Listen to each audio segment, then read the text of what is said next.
Hola, hoy nos sumergimos en unos fragmentos de El Rey de los Mares, una novela de ficción de Adolfo Catral. Tenemos delante un thriller militar que, bueno, promete tensión al máximo nivel. Así es. Y no vamos a hacer un simple resumen, ¿eh?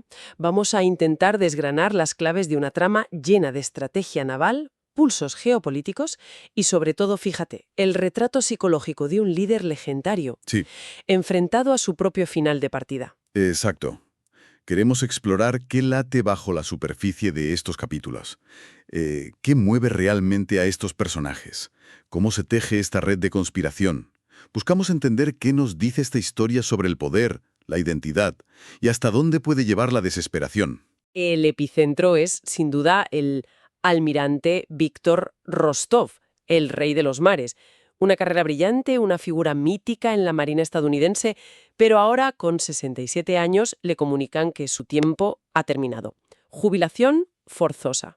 Y ahí está la chispa que enciende todo. A ver qué pasa cuando alguien cuya identidad es su uniforme, cuya vida entera ha sido la Marina, le dicen hasta aquí. Creo que aquí empieza lo interesante de verdad. Vamos a meternos de lleno. Venga. El primer capítulo nos presenta a este titán, Rostov. Casi medio siglo de servicio, ¿eh? Comandante de un grupo de combate naval que lleva su nombre. Impresionante, ¿no? Desde luego. Pero las fuentes dejan claro el vacío personal. Matrimonios fracasados, sin familia real. Su hogar es el puente de mando del USS Leviathan. Casi nada. Y el catalizador es esa llamada del Pentágono.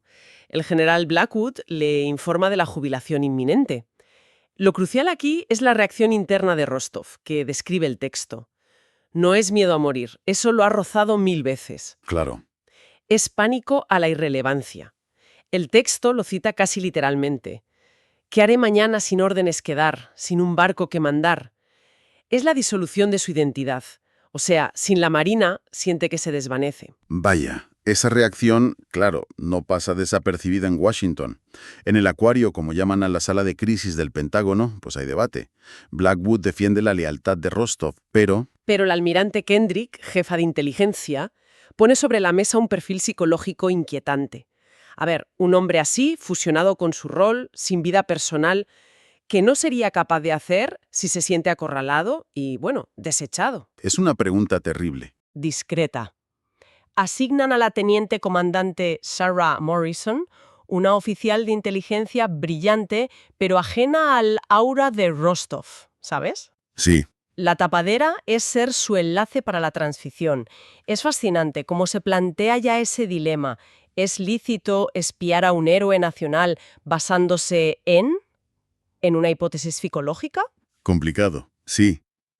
Mientras, Rostov está en su propio infierno personal. El texto menciona pesadillas con batallas pasadas. El recuerdo de su mujer Elena abandonándole tras perder un hijo porque él estaba de misión. Incluso esa visita al memorial del buque con los nombres de los marineros caídos bajo su mando. Es un hombre roto por dentro, parece. Hay una conversación con un joven teniente, Martínez, donde se ve toda su amargura. Esa sensación de que el deber lo ha devorado todo. Y justo en ese pozo de crisis personal, pues germina la respuesta. La Operación Leviatán. Un plan descrito como demencialmente audaz. No busca irse con honor, no. Busca crear una crisis global tan grande que demuestre que él es el único capaz de solucionarla. Madre mía. Es la lógica del guerrero que no sabe vivir sin guerra. Prefiere inmolarse en una última batalla que apagarse en silencio. Para ello, activa a su célula secreta, los Olvidados, reunidos en la bóveda, un compartimento oculto del portaaviones.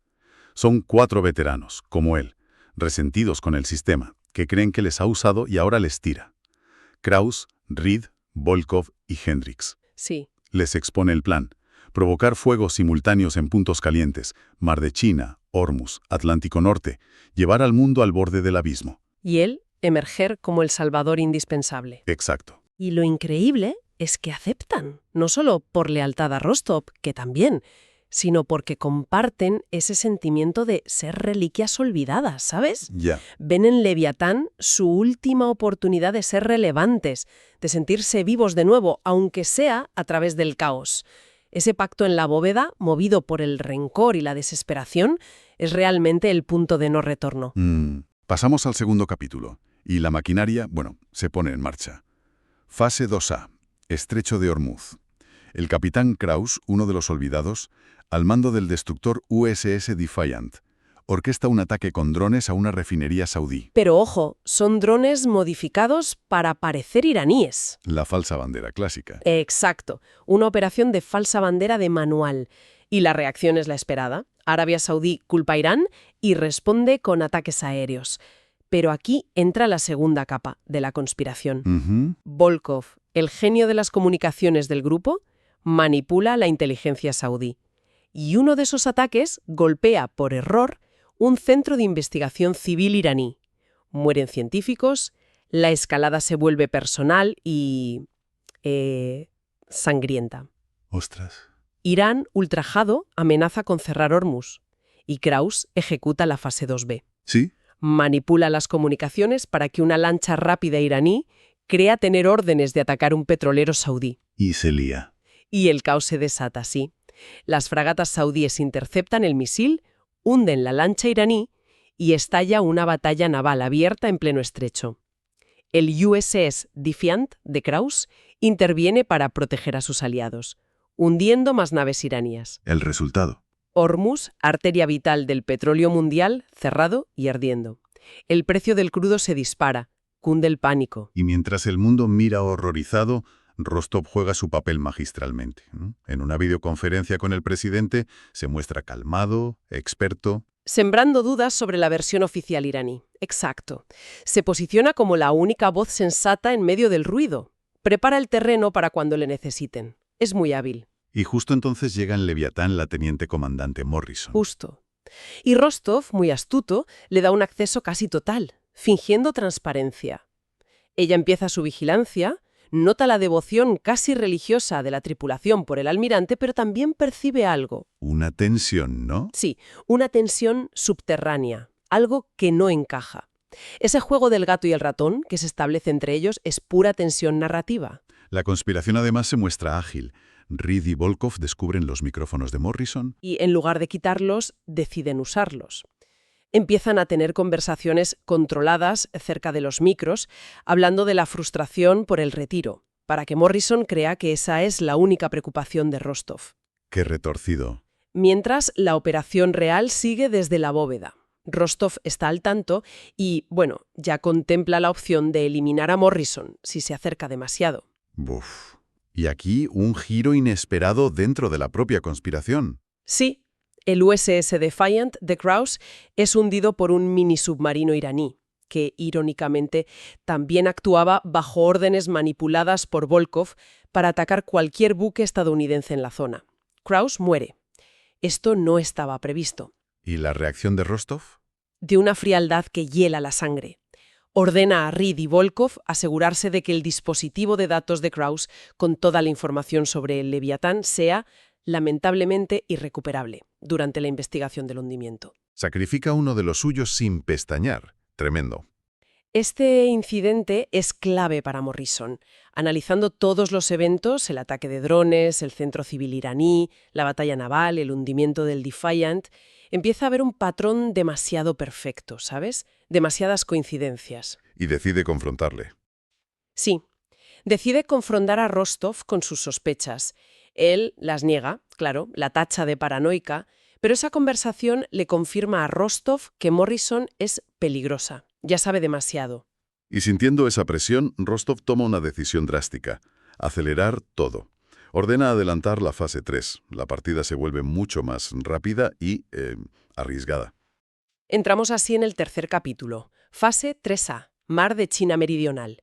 El capitán Webb, otro conspirador, al mando del submarino USS Virginia, usa tecnología para falsear su firma acústica. Y se hace pasar por B9. Por un submarino nuclear ruso, realiza una aproximación agresiva al portaaviones chino Liaoning.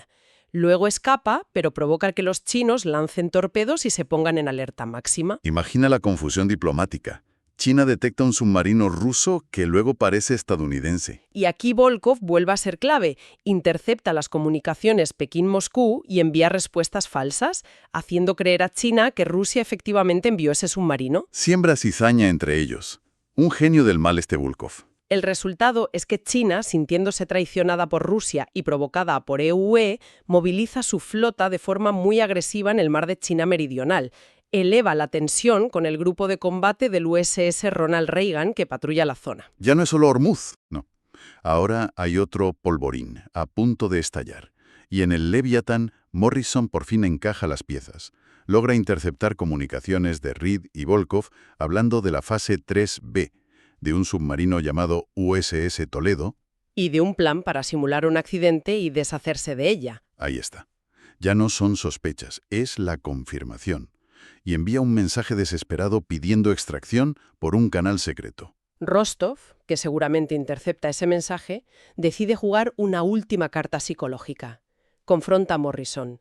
Le dice que sí, que hay una conspiración, pero que él es la víctima. No me digas. Sí, que hay traidores en su flota intentando incriminarle.